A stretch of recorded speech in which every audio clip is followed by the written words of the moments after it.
What's going on, everybody? It's DJ Sketch and welcome back to the channel. I'm going to actually look at a game that is for once not Call of Duty, as promised.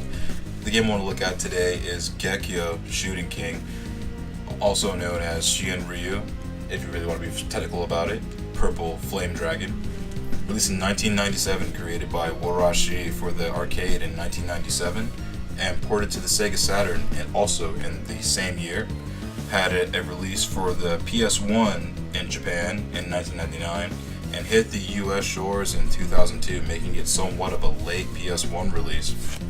The story as it goes: in the distant future, Earthlings start their search for new planets to colonize, similar ones to Earth, preferably. Caravans travel deep into space until Caravan 7861 discovers a suitable planet near the alien sun.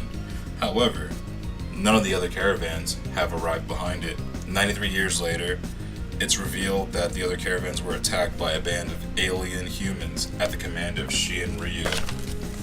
The plot thickens. Fleets invade the mother planet and build fortresses throughout, destroying and replacing any human influence, until Blue Dragon, which is you in this case, is founded, placing its best pilots and navigators to defend against the new empire. Through a series of 8 stages total. This is a vertical shooter that starts out easy enough to get you familiar with the mechanics and how all the weapons work, the speed ups, the 3 weapons that you have available, the vertical shot, typical vertical shot, the electro bolt, which is honestly my favorite weapon in the game, and the missile barrage, along with your special power-ups that also have 3 different variations between each. Also, this game starts out simple. The first couple stages aren't that bad, but once you get midway through stage 2 going into 3, it ramps up to almost bullet hell level kind of gameplay. Beating the game the first time enables a second loop, which has faster enemy bullet times, so if you didn't get enough the first time, honestly everything will be coming at you a lot faster the second. There are several checkpoints in each stage, luckily, but also, which is a lot really forgiving in this game in particular. Respawns are free at the boss encounters, which honestly kind of make that a lot easier to deal with, because it's one hit and you're done in this game.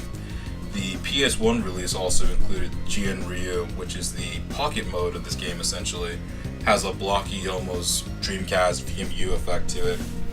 And comical mode has all the game music replaced by various canned laughter and canned applause tracks.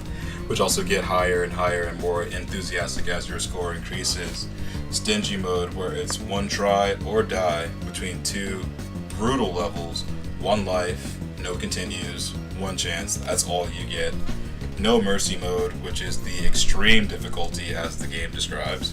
Slow mode, which uses a heavier shading style on the graphics and adds a more atmospheric techno soundtrack to the background.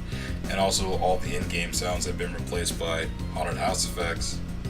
All your boos and woos are probably somewhere in there. I have not tried this mode yet, so I cannot say for sure. And also enemy sprite movement in that mode has been slowed down fairly. And also there's the standard mode, which is the Gekioh mode, being the arcade original difficulty.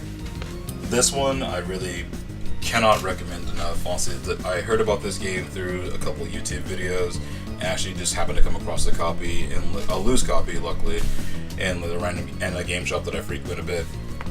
And I found this for $10. I know that pretty much full price, complete, it'd be about $50, somewhere in that area, depending on the condition, I imagine. But this one I really cannot recommend enough. It's a shoot 'em up. It starts out simple, but as the game goes on, it gets much more difficult, because the first you'll be cruising through it, and the next thing you know, shot down, and shot down again, game over screen. But the caveat is it has infinite credits, except for a couple of those modes that I mentioned just a moment ago. However, this game, I'm surprised it's such a late PS1 release, because this is one of the few shoot 'em up games that I actually had a chance to play on the system. There's a few others that I would like to cover later on in the series. I think December in particular might be a PS1 shoot 'em up month as far as content on this channel. So, if you're into that, I really suggest you come back and see the next few reviews coming up in the future. I will do my best to have them out in the weeks following. But if I had to really give this one a number as far as a review, I would easily give Gekioh Shooting King a 9 out of 10. This game is sick, but my god is it hard. And even with Infinite Continues, it's going to be a challenge to get through every level, especially if you go through the second loop. That's, I can only imagine, because I have not yet to get to even the first loop. That's going to be a mission for one of the most hardcore. So, again, if you made it this far, thank you so much. I'll see you on the next one. See ya.